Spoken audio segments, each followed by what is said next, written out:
Olá, neste Agenda Econômica nós vamos falar mais uma vez da reforma tributária. Ela avança no Senado. Dia 29, representantes das 27 unidades da Federação compareceram ao plenário para debater os pontos que encontram maior resistências entre os governos estaduais. Neste Agenda, eu recebo o governador do Piauí, Rafael Fonteles, que preside também o Fórum dos Governadores. Governador, muito obrigada pela sua presença aqui na Agenda Econômica. Prazer estar com você, Antônio. O debate foi bastante interessante no Senado e tem sido bastante interessante em todos os outros fóruns que os senhores se reúnem. O que é que o senhor considera mais importante neste momento da tramitação da reforma? Olha, primeiro, Antônio, eu quero parabenizar o Congresso Nacional por pautar esse tema e ter a decisão firme de votar a reforma tributária, que, a meu ver, é a reforma mais importante do país. A Câmara dos Deputados aprovou um texto, é um bom texto que foi aprovado a partir de milhares de reuniões que o deputado Aguinaldo Ribeiro, relator, participou, o presidente Arthur Lira e todos os deputados e deputadas. Inclusive, no caso do Piauí, a bancada dos 10 deputados federais votou favorável ao texto. Mas é claro que ele pode ser aperfeiçoado. Então, agora aqui no Senado, que é a casa da federação, então, inclusive, esses temas federativos é o lugar certo para que a gente possa aperfeiçoar o texto. E os temas que eu considero mais importantes, que os senadores e senadoras devem se debruçar e decidir, é realmente a questão do Conselho Federativo, que vai, digamos assim, regulamentar e cuidar desse novo imposto sobre consumo, o chamado IBS, que envolve estados e municípios, e também a questão do Fundo de Desenvolvimento Regional, cujo objetivo, dado que vai acabar o instrumento dos incentivos fiscais, é o novo instrumento, o novo modelo para levar desenvolvimento para regiões menos desenvolvidas. E, portanto, deve priorizar este fundo os estados e as regiões que têm o menor PIB per capita, por exemplo. Então, nós do Piauí defendemos, e acredito que é uma posição unânime do Nordeste brasileiro, da maioria dos estados do Norte, do Centro-Oeste, que o Fundo de Desenvolvimento Regional tenha o critério de rateio desse fundo expresso na Constituição Federal. Senador, esse é um ponto muito importante. Governador, desculpe. Antes da gente entrar nesse detalhamento do fundo, que é fundamental, como o senhor falou, eu gostaria de conversar um pouquinho sobre o aspecto mais político da reforma. Existe entre os governadores aqueles que concordam com o momento da reforma e, em geral, de uma forma mais geral, da forma como ela está fazendo, mas existem também os que discordam. E todos hoje, no dia da reunião no Congresso, no Senado, tiveram a oportunidade de se manifestar. O governador de Goiás, Ronaldo Caiado, se manifestou até contra a mesma reforma. Ele colocou uma posição de que o ICMS, mudanças no ICMS seriam suficientes. Como é que o senhor preside esse fórum dos governadores? Como é organizar essa questão e dá para tirar uma posição definida do fórum sobre a reforma específica? Só uma correção, doutor. Eu não presido o fórum. Na verdade, esses temas mais financeiros, tributários, como eu fui presidente do Concefaz, as pessoas às vezes acreditam que nesse temática a gente está coordenando o fórum. Não é bem assim, até porque há divergências muito relevantes. Eu apenas conduzi um processo quando era secretário de Fazenda, aí sim, como presidente do Concefaz à época. Então eu respeito muito a posição do governador Ronaldo Caiado, é um senador e foi um parlamentar. Então, tem toda uma trajetória, uma experiência muito grande. Mas a posição majoritária, e isso ficou clara nessa audiência, nesse momento de debate no Senado Federal, que pelo menos 90% dos governadores são favoráveis à reforma. Os pontos de divergência são exatamente esses que eu estou colocando.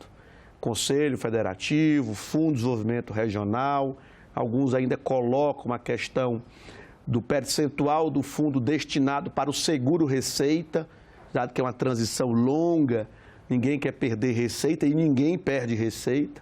Então, são pontos, são questões pontuais. Então, a maioria absoluta dos governadores concordam que é uma reforma importante, que tem que ser pautada, tem que ser votada. E agora nós estamos na fase do ajuste fino, que são exatamente esses pontos, que só completando o meu raciocínio em relação à posição do Piauí, com relação ao Conselho Federativo, entendemos que ele tem que ser um espelho do Senado Federal, ou seja, cada estado tem o mesmo peso nesse conselho. Apesar dele ser eminentemente técnico, ele não é um conselho político, mas ainda assim os estados têm que ter igualdade de representação. Isso é fundamental para nós. E quem seriam esses representantes dos estados no conselho? Porque existem alguns senadores que acreditam que os próprios senadores deveriam ser os representantes. Olha, eu acho que o Senado ele pode, inclusive, gerar uma solução que seja aquele tema mais político, claro que fica para o Congresso decidir, ninguém vai substituir isso.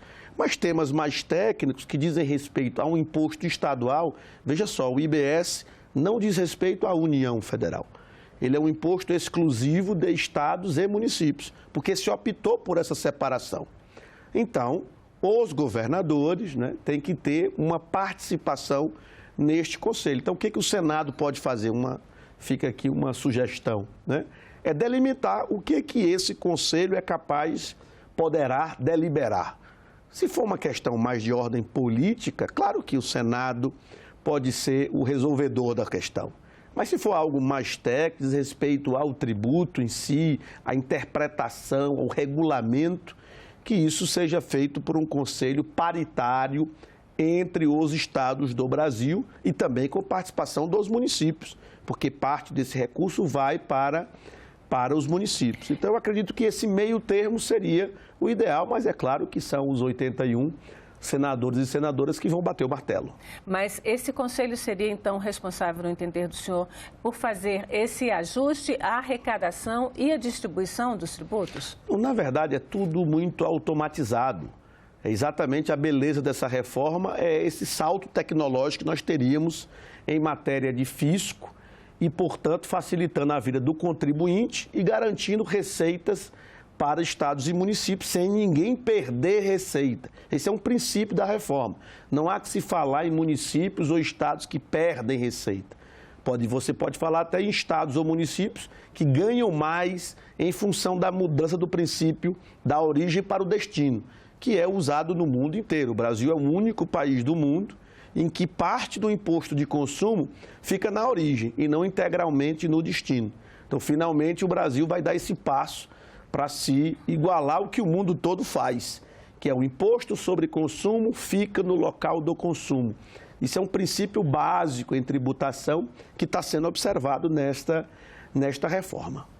Eu gostaria, o senhor está falando que não tem perdedores e ganhadores, mas o Instituto de Pesquisa Econômica e Aplicada, o IPEA, que é vinculado ao Ministério da Fazenda, divulgou um estudo às vésperas da reunião, da sessão plenária no Senado, falando de dessas mudanças, e eles identificaram alguns estados, eu vou pedir à nossa diretora Bruna para colocar aqui na tela, falando de alguns estados que teriam ganhos e outros que sim arrecadariam menos. E aí, isso aqui é a imagem mais ou menos do que seria, os estados em vermelho teriam redução na sua arrecadação e os estados, nesse tom mais claro, esverdeado, teriam um ganho na sua arrecadação.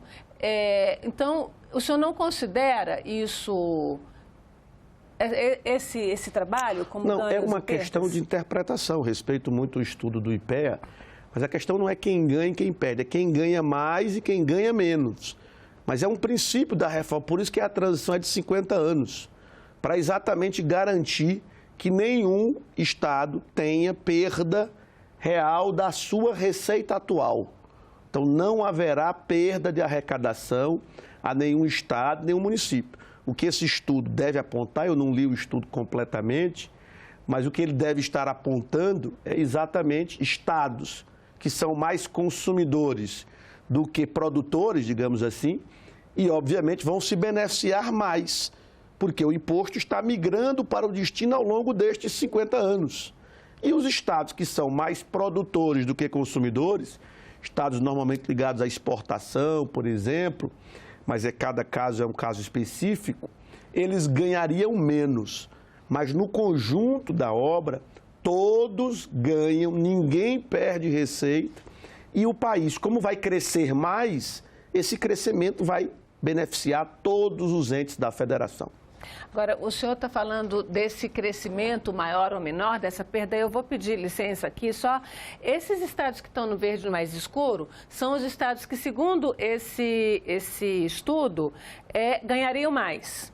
E esses vermelhos, então, na concepção do senhor, são os que perderiam mais pelo IPEA, que o senhor ganhariam menos.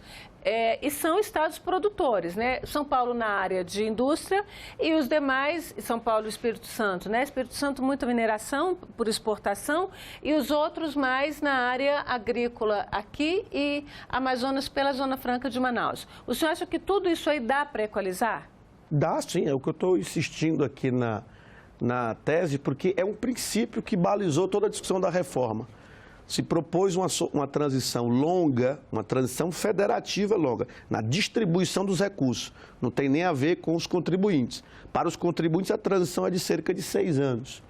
Mas para migrar do ICMS e do ISS para o IBS completamente.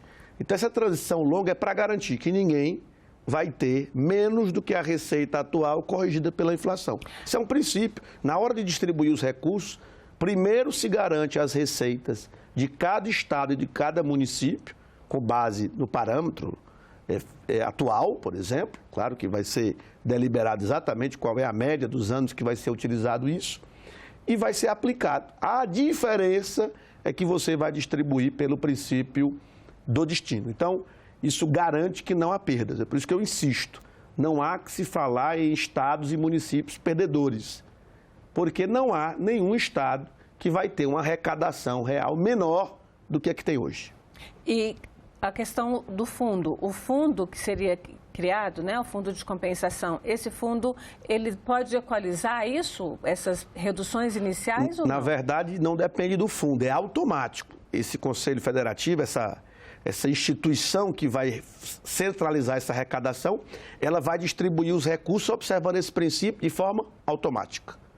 Então, esse é o ponto. O fundo de compensação que tem lá é o fundo de compensação de benefícios fiscais, que será custeado pela União. A União vai fazer um aporte, porque existem incentivos fiscais com validade até 2032. E nós temos que manter a segurança jurídica desses contratos que foram firmados pelos estados com empresas e até 2032.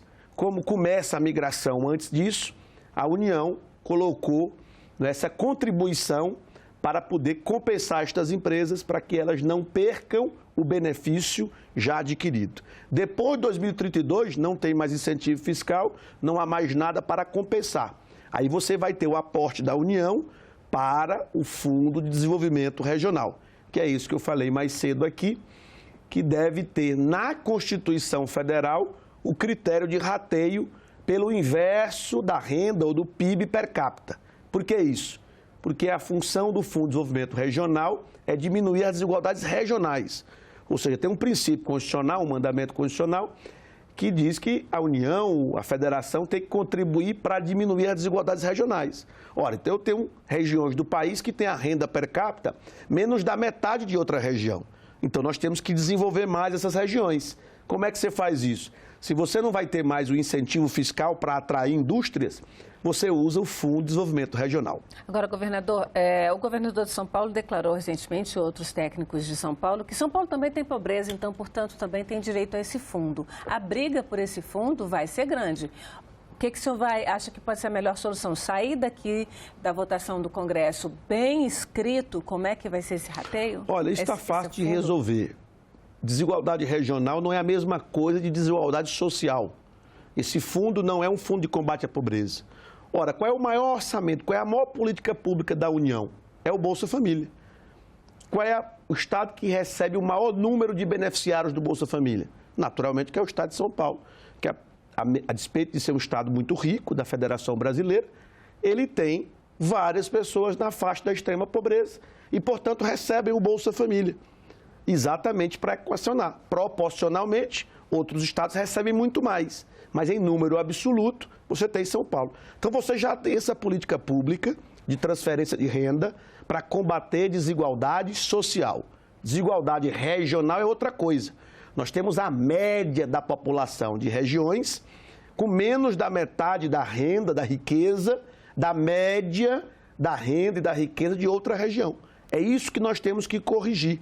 E o Fundo de Desenvolvimento Regional, principalmente para infraestrutura e para inovação, é que vai poder levar industrialização ou uma neoindustrialização para essas regiões menos desenvolvidas, que têm o PIB per capita menor do que outras regiões. O senhor falou em neoindustrialização, e aí eu lhe pergunto, uma discussão importante é em torno da Zona Franca de Manaus, né, e dos benefícios que a Zona Franca de Manaus recebe.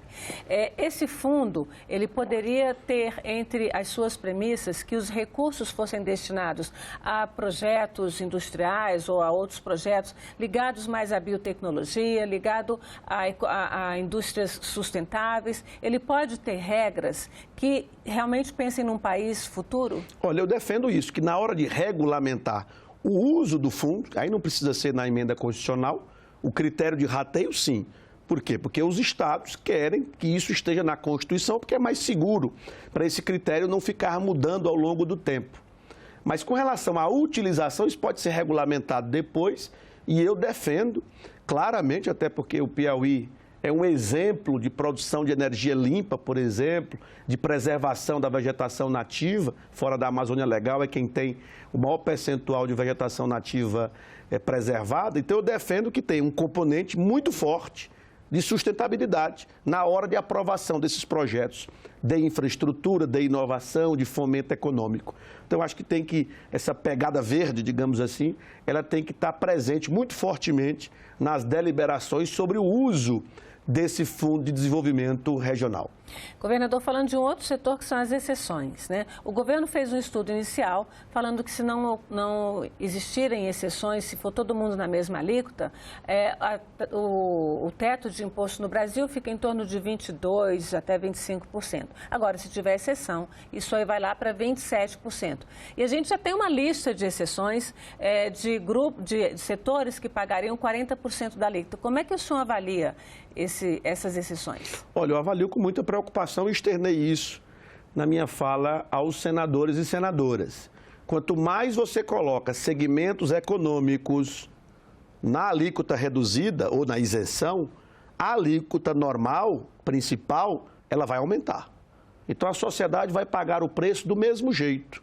Então, é muito melhor que a gente tenha o mínimo de exceções possível, para que essa alíquota normal, média, fique em patamar razoável, que seria ali na casa de 25%, que já seria um imposto, uma alíquota muito elevada em relação, por exemplo, ao padrão dos outros países. Mas como o Brasil tributa muito o consumo e pouco a renda e o patrimônio, na comparação com a OCDE, por exemplo, naturalmente se espera um IVA alto, mas não tão alto em função dessas exceções, que já são muitas no texto da Câmara, e há muito trabalho de outros setores econômicos para serem incluídos também na alíquota reduzida. Então, isso vai gerar um problema grave.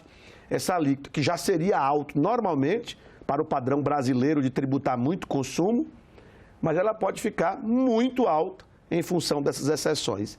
Então, a meu ver, o Senado poderia trabalhar para não ampliar essas exceções ou até mesmo reduzir essas exceções em função desse fator muito relevante. A alíquota normal não ficar muito elevada. Essa alíquota em torno de 25%, que o senhor acredita que é o máximo que deve acontecer, seria juntando o IBS e CBS?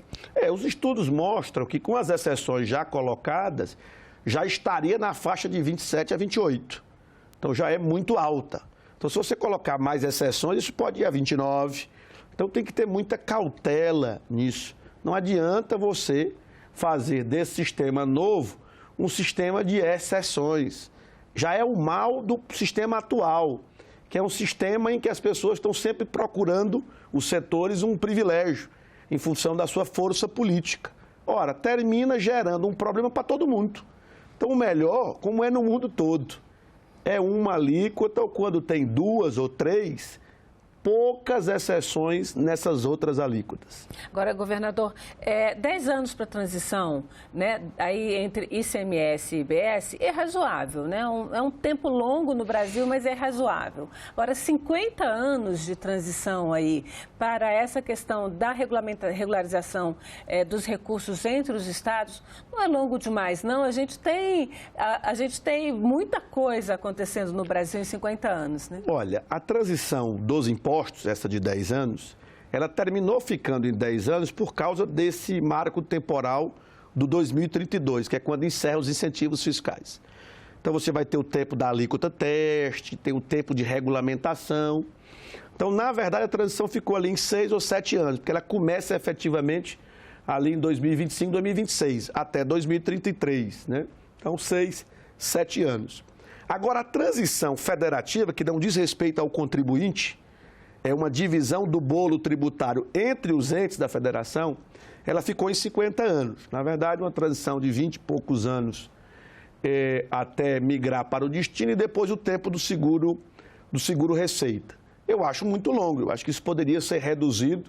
A gente trabalhava, na época eu estava como presidente do Concefaz, em 20 mais 20, seria 40 anos, ou até só 20 anos, e depois uma escada decrescente até 30. Então, acho que há espaço para uma redução desse período de transição. Apesar de colocar que essa não é a questão mais relevante, a meu ver, porque não impacta, digamos assim, os setores econômicos. É uma divisão do bolo tributário para a preservação de receitas, para ninguém ficar com receio de haver perda de receitas, como eu expliquei anteriormente. Olhando pelo lado dos impostos da União, principalmente o IPI, e dos municípios, ISS, a gente tem aí meio que uma guerra entre setores. Indústria, que hoje paga muito mais, e serviço, que hoje paga muito menos. Serviço dizendo que vai aumentar muito a sua taxa de tributação. Como é que o senhor vê o equilíbrio disso aí? Porque o senhor participou das negociações da Câmara, participa das negociações no Senado, tá, o tempo todo. Como é que está entre os setores produtivos especificamente? Olha, primeiro nós temos que aproveitar aqui a sua audiência, Antônia, para dizer que quem paga o tributo é o consumidor. A empresa, no caso do imposto sobre consumo, ela é uma repassadora desse imposto pago pelo consumidor. Então, a questão de se vai tributar mais a indústria, serviço ou outros setores, ela vai cair no bolso do consumidor de qualquer jeito. Então, a gente tem que olhar para o exemplo do mundo que deu certo em matéria de sistema tributário. Veja só, hoje o Brasil tem um litígio, um contencioso nos tribunais de matéria tributária cerca de 100 vezes maior em percentual do PIB do que outros países. Então, isso é um custo enorme de ineficiência para o Brasil. Tem setores que até hoje não foi decidido se vai ser pago o ISS, se é serviço, ou o ICMS, é mercadoria. Ainda mais no mundo digital que nós estamos vivendo e vivenciando. Então, o Brasil é, mais uma vez, o único país do mundo que diferencia mercadoria de serviço. Ora, se é a mesma coisa, a forma de tributar tem que ser a mesma. E já se criou na Câmara esta exceção, essa alíquota reduzida, que, a meu ver, é ela que vai ampliar demais o valor da alíquota normal, porque tem muitos setores que foram colocados ali. Então, é um alerta que a gente faz, porque, no final das contas, quem vai pagar de um jeito ou de outro é o consumidor. Não é a empresa, não é o setor econômico. Esse setor econômico, ele vai, obviamente, com o imposto, colocar no preço, e isso vai chegar para o consumidor. Então, o consumidor, ele pode, beleza, vai deixar de pagar mais num tipo de produto e pagar no outro tipo de produto que ele consome do mesmo jeito. Então, eu acho que a gente realmente tem que evoluir para os exemplos do mundo que deram certo. Governador, sua expectativa sobre a aprovação final desse projeto, porque a emenda está aqui no Senado, mas como está certo que vão haver modificações, ela vai voltar para a Câmara. O senhor acha que um acordo feito aqui pode ser mantido na Câmara e que tudo esteja pronto até dezembro desse ano? Olha, o meu sentimento é que essa reforma será apreciada pelos senadores e senadoras num curto espaço de tempo, logo após o cronograma de reuniões que foram muito bem definidas pelo presidente Rodrigo Pacheco, pelo senador e relator Eduardo Braga. Sinto que a grande maioria quer votar, quer aprovar. O Senado, como sempre tem feito, vai aperfeiçoar o texto e acredito que a Câmara vai referendar esse texto modificado pelo Senado, até porque a maior parte do texto ela foi discutida amplamente na Câmara dos Deputados. O Senado vai aperfeiçoar alguns pontos. Você pode ver que os temas que estão em discussão não são todos os temas, são alguns pontos que o Senado vai aperfeiçoar e eu estou muito confiante que volta para a Câmara ainda esse ano e a Câmara também irá aprovar e nós teremos a promulgação da emenda constitucional da reforma tributária, a grande vitória do Brasil nesse ano de 2023 em termos de reformas que melhoram a vida da nossa sociedade. Governador, muito obrigada pela sua presença aqui na Agenda Econômica. Eu que agradeço, Antônio, um prazer estar aqui. E agradeço também a você que nos acompanhou até aqui. Siga com nossa programação na TV ou escolha o que você quer ver na internet de acordo com o seu momento. Política, economia, cultura, cidadania, estamos em senado.leg.br/TV e youtube.com/TV Senado. Aproveite, inscreva-se no canal no YouTube e garanta seu acesso à informação de qualidade. Até a próxima Agenda Econômica.